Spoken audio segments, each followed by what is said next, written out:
Whatever your expectations of tomorrow are, history has shown us this is the speech that can launch a legacy.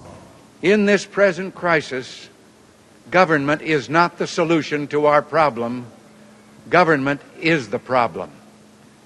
Ask not what your country can do for you. Ask what you can do for your country.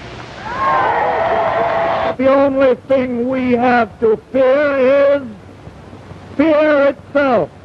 Joining me now is Douglas Brinkley, CNN contributor, presidential historian, and Vanity Fair contributor. Douglas Brinkley, it's great to see you. Nice to see you. So we know this speech can be huge, but how important is it for the beginning of a presidency to get it right tomorrow at noon? I think it's very important to get it right, meaning not to go ad lib, to make sure you make sure you stick to your script on this one. We've had a lot of ad libbing over the past campaign season with Donald Trump. I do think that you want to be authentic. He wants to talk directly to the American people. He doesn't need to hit it over the fence like John F. Kennedy and do a switchback in Ted Sorensen language.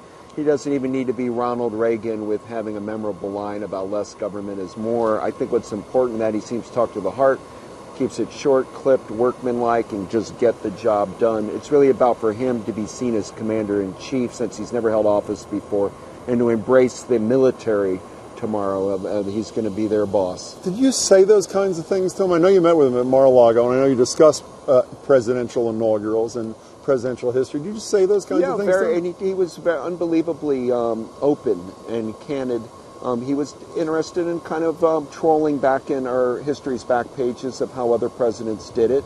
He didn't want to go long-winded like William Henry Harrison. He didn't want to be too short like George Washington. Didn't go very well for William Henry Harrison. Didn't go very well, right? He died after, we all talk about that. But he said that he was interested in the recent presidents' visuals. He's a person of television age, and he's looking at some of the other way others did it. But the big thing he told me is he's going to write it himself. He was very emphatic about that. He was going to save what he wrote. He wanted to be seen as that this came from him. Is there a speech, an inaugural speech that he said to you particularly impressed him or no? Ronald Reagan's first inaugural, he said it was the style of the Reagan inaugural, the way that day felt.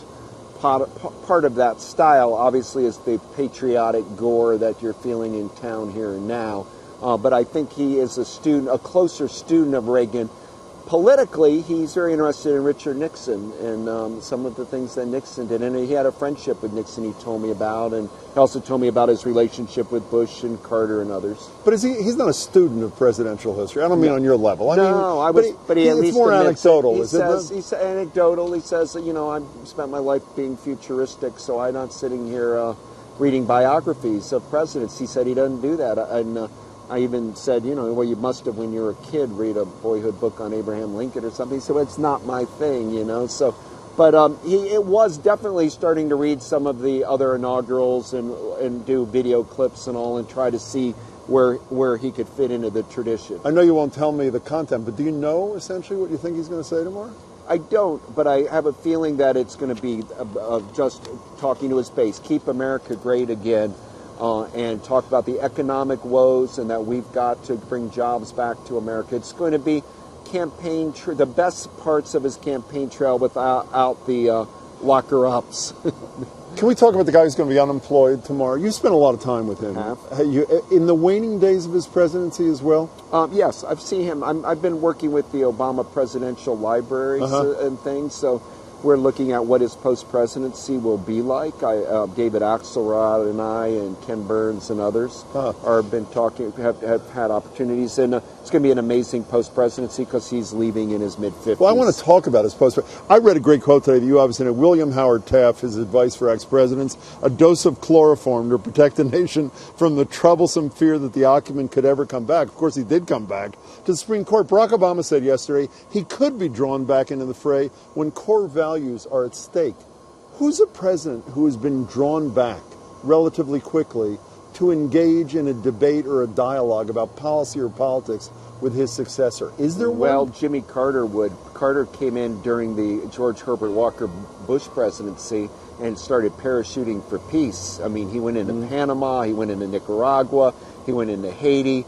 Bill Clinton was like almost put a law. I don't want Jimmy Carter interfering with my foreign policy anymore, because Carter would go to North Korea and Bosnia and all.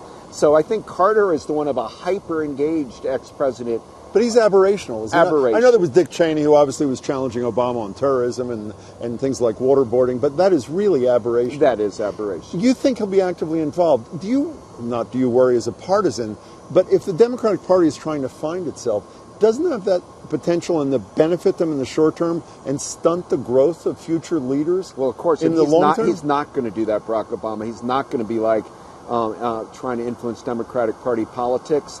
He is simply going to stick to some issues, mainly getting out the vote. He's very upset that so many Americans aren't engaged in our process, so he's going to try to hit millennials and say, get engaged. The grassroots Barack Obama will come out, but he's not going to be trying to be a presence, a talking head on TV shows or walking into Congress all the time. You know, I heard you say, I think on TV the other day, that was it in the car that Herbert Hoover wouldn't even talk to FDR? Yeah. I love that story. Yeah. Obama, to me, and I know he is a gentleman, has been incredibly gracious publicly to Donald Trump. Is your sense that that's the way the private discourse is going as well? Yes, he's a first-class act of Barack Obama in that regard. He really wants this to be a smooth transition.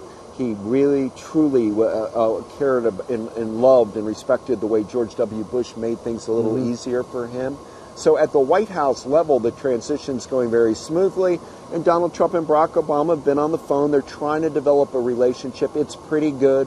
Michelle Obama's been extremely kind to Melania and Trump. So I think you're going to be witnessing a kind of a much more warmth and generosity between these couples than FDR and Herbert Hoover. My guess is, considering what you do for a living, Doug, the question you hate the most before the guy's even left office is how is he going to be seen in history? Let me ask a variation on that theme. Is how he's seen down the line by people like you a function of how much of his legacy Donald Trump is able to undo, or is that not relevant? Well, it's relevant. And so, we like to say it takes about 25 years till Freedom of Information Act kicks in and we really get the documents. Right. However, we are a snap society right now, and I think the public has said Barack Obama was successful because of his lack of scandal in his administration, the fact that he appointed 2 people to the Supreme Court, 2 women, got us out of the Great Recession. Well, he nominated 3, too. Nominated 3, got 2. But Donald Trump undoes the Affordable Care Act and becomes Trump Care. Yeah, that's a black eye for Obama, that he didn't have the political muscle. But something like Affordable Care Act takes generations really to kind of sink in, and he's already has made his mark on health care for sure. Doug, it's a pleasure to see you. Always. Douglas Brinkley, great to see you. Really appreciate it.